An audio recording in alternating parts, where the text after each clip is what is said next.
போன ஸ்டெப்லேயே உங்களுக்கு வந்து பார்த்தீங்கன்னா எப்படி வந்து வீடியோ உள்ளே கொண்டு வந்து வைக்கிறது, எப்படி எடிட் பண்ணுறதுன்னு காமிச்சேன். அதுலேயும் இன்னும் கொஞ்சம் எலாபரேட்டாக பார்க்கலாம்.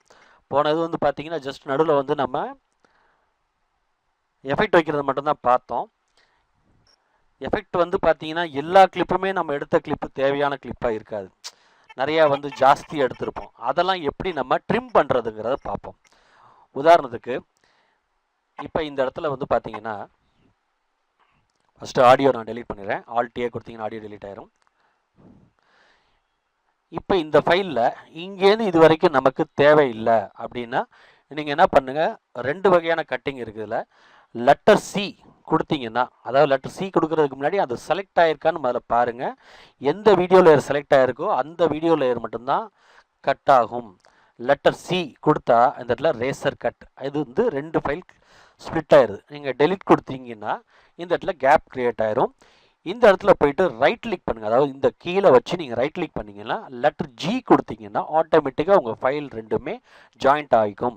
இது ஒரு மெத்தட். இன்னொரு மெத்தட் இதே பார்த்தீங்கன்னா ட்ரிம்மிங் மெத்தட்னு சொல்லுவாங்க. அந்த மெத்தடுக்கு வந்து நீங்கள் என்ன பண்ணணும்னா இதுலேருந்து இது வரைக்கும் நமக்கு தேவையில்லை அப்படின்னா லெட்டர் என் கொடுத்தீங்க அப்படின்னா ஆட்டோமேட்டிக்காக ஃபைல் நடுவில் உள்ளது காணா போயிடும். முன்னாடி கட் பண்ணி டெலிட் பண்ணோம், இப்போ வந்து பார்த்தீங்கன்னா ஆட்டோமேட்டிக்காக அந்த கட்டிங் அந்த டெலிட் 2 ஆப்ஷன் உங்களுக்கு மிச்சமாயிருது. ஜஸ்ட் நீங்கள் ரைட் கிளிக் பண்ண போகிறீங்க, ஜி கொடுத்தீங்கன்னா லிங்க் ஆகிக்கும். அதே மாதிரி இந்த ஃபைலோட எண்டிங் இதோட போதும் அப்படின்னு நினச்சிங்கன்னா நீங்கள் 2 ஸ்டெப்பில் பண்ணலாம். ஒன்று சி கொடுத்து இதை டெலிட் பண்ணிவிட்டு டெலிட் கீ கொடுத்துட்டு ரைட் கிளிக் பண்ணி டெலிட் கேப் அதாவது ஜி கொடுத்தீங்கன்னா ஜாயிண்ட் ஆகிக்கும். இன்னொரு மெத்தட் பார்த்தீங்கன்னா ஜஸ்ட் அந்த ஃபைலோட எண்டிங்க்கு நம்ம ட்ரிம் பண்ண நினச்சா லெட்டர் எம் கொடுத்தீங்கன்னா கட் ஆகிக்கும். தென் அகைன் நீங்கள் ரைட் கிளிக் பண்ணிவிட்டு லெட்டர் ஜி கிளிக் பண்ணிங்கன்னா ரெண்டும் ஜாயிண்ட் ஆகிக்கும்.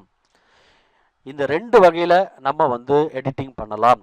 இப்போ இந்த கிளிப்பு சின்ன சின்ன கிளிப்பு இது நமக்கு தேவையில்லை அப்படின்னு ஃபீல் பண்ணிங்கன்னா ஜஸ்ட் ட்ராக் பண்ணுங்கள், டெலிட் கொடுங்க, ரைட் கிளிக் பண்ணுங்கள், ஜி கொடுங்க, ஜாயிண்ட் ஆகிக்கும். ரெண்டாவது நம்ம வந்து பார்த்தீங்கன்னா இதில் வந்து ஈஸியாகவே உங்களுக்கு வந்து ஜட்ஜ் பண்ணிடலாம் எந்தெந்த கிளிப்லாம் வந்து தேவைப்படாது. ஏன்னா நம்ம இப்போ வீடியோ எடுத்துகிட்டு இருப்போம், ஒரு குரூப் எடுத்துகிட்டு இருப்போம், திடீர்னு குறுக்க ஒருத்தவங்க வந்திருப்பாங்க. அப்போ நம்ம என்ன பண்ணியிருப்போம், டக்குன்னு கட் பண்ணியிருப்போம். அப்போ அந்த கிளிப் தேவையில்லை அப்படிங்கிற இடத்துல நம்ம எடிட் பண்ணுவோம். அந்த மாதிரி கிளிப்ஸ் எல்லாம் நம்ம வந்து டெலிட் பண்ணிடுவோம்.